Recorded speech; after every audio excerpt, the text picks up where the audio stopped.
Assalamualaikum warahmatullahi wabarakatuh. Perkenalkan, nama saya Iwan Nurkirom dengan NIM 031122300037. Di sini saya akan menjelaskan tentang laporan keuangan PT Mustika Ratu Tbk dan entitas anaknya. Laporan keuangan ini dikonsolidasikan pada tanggal 30 Juni 2023. Untuk pendirian perusahaannya, yang pertama, PT Mustika Ratu Tbk didirikan berdasarkan Akta Nomor 35 tanggal 14 Maret 1978 oleh Notaris GHS Lombang Tobing SH. Akta pendirian ini telah disahkan oleh Menteri Kehakiman Republik Indonesia dengan Surat Keputusan Nomor YA5-188-15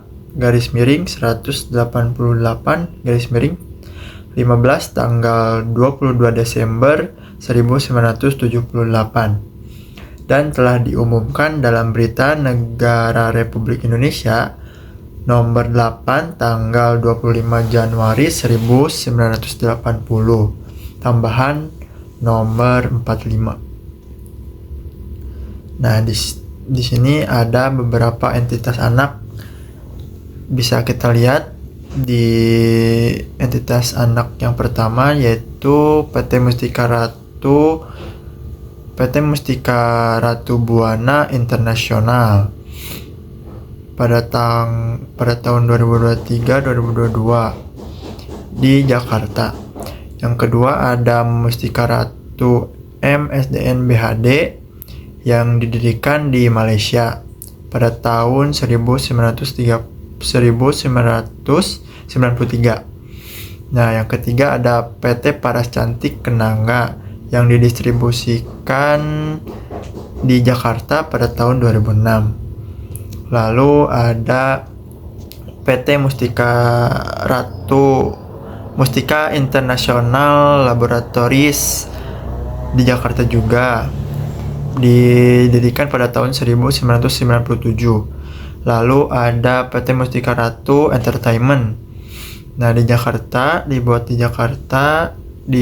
pada tahun 2021. Nah, di sini ada kebijakan akuntansinya, di mana standar akuntansi PT Mustika Ratu Tbk ini memiliki kebijakan akuntansi sebagai berikut. Yang pertama, PSAK 1, penyajian laporan keuangan termasuk amandemen terkait klasifikasi, liabilitas, dan pengungkapan kebijakan akuntansi. Yang kedua ada PSAK 16, yaitu aset tetap termasuk amandemen mengenai hasil sebelum penggunaan yang diintensikan. Lalu ada PSAK 25, kebijakan akuntansi, di mana perubahan estimasi akuntansi dan kesalahan termasuk definisi estimasi akuntansi. Lalu ada PSAK 46, yaitu pajak penghasilan mengenai aset dan kewajiban yang timbul dari transaksi tunggal. Selain itu laporan ini juga mematuhi peraturan Otoritas Jasa Keuangan atau OJK nomor Romawi V11G7 tentang penyajian dan pengungkapan laporan keuangan emiten atau perusahaan publik. Nah, selanjutnya ada laporan keuangannya, di mana terdapat ada posisi keuangan, laporan laba rugi, perubahan ekuitas, serta arus kas konsolidasinya. Nah, yang pertama di sini ada laporan posisi keuangan, di mana aset lancar, yaitu aset lancar total aset lancar pada tanggal 30 Juni 2023 mencapai 541,16 miliar. Lalu turun dari 586,85 miliar pada akhir tahun 2022. Terus penurunan ini terutama disebabkan oleh penurunan kas dan setara kas serta piutang usaha. Lalu aset tidak lancarnya tercatat sebesar 101,741 miliar. Terdiri dari aset tetap, aset pajak tangguhan, dan aset tidak lancar lainnya. Lalu ada laporan keuangan selanjutnya, liabilitas. Nah, di liabilitas ini yaitu ada liabilitas jangka pendeknya. Yang pertama ada total liabilitas jangka pendeknya mencapai 183,785 miliar. Lalu ada mengalami penurunan. Nah, mengalami penurunan dari 36,28 miliar dari 236,276 miliar. Penurunan ini terutama disebabkan oleh pelunasan utang pihak berelasi. Lalu ada ekuitasnya. Selanjutnya ada ekuitasnya.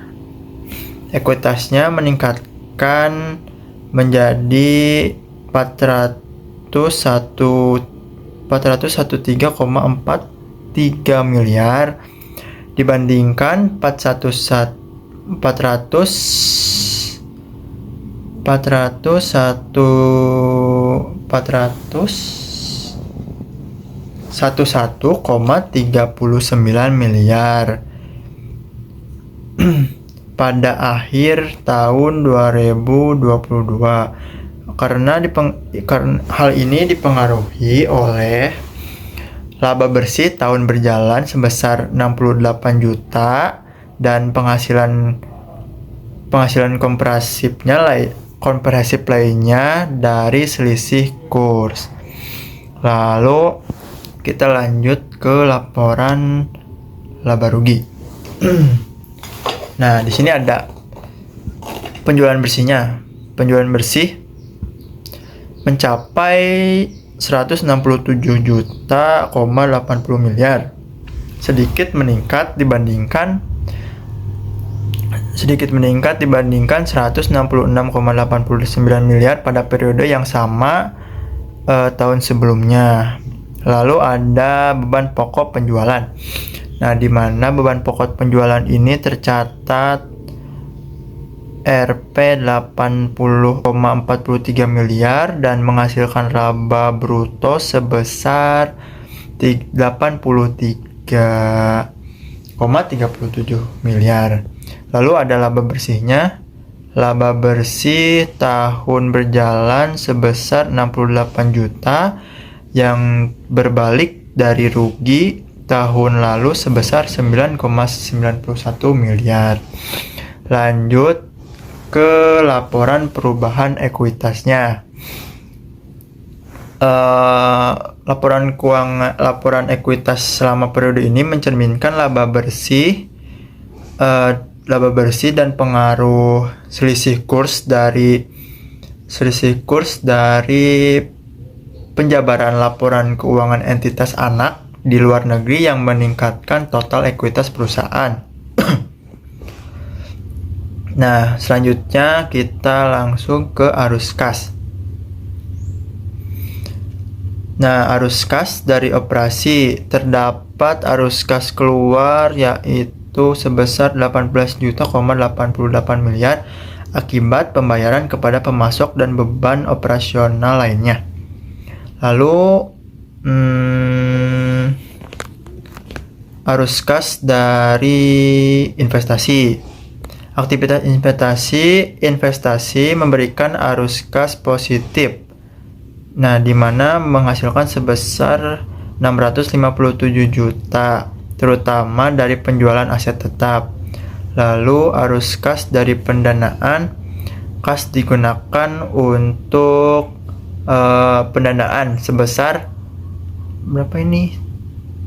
32 juta, 49 miliar.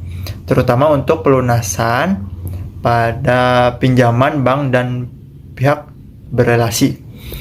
Lalu nah, mungkin sudah laporan keuangan PT Mustika Ratu Tbk ini. Nah, kesimpulannya mungkin laporan keuangan konsolidasi PT Mustika Ratu Tbk menunjukkan perbaikan laba bersih dan efisiensi dalam liabilitas, namun arus kas operasi masih perlu diperhatikan untuk mendukung likuiditas perusahaannya.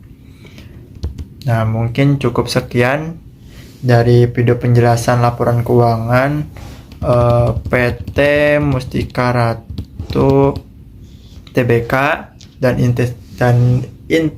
entitas anaknya pada tahun konsolidasi tanggal 30 Juni 2023. Mungkin sekian dari saya.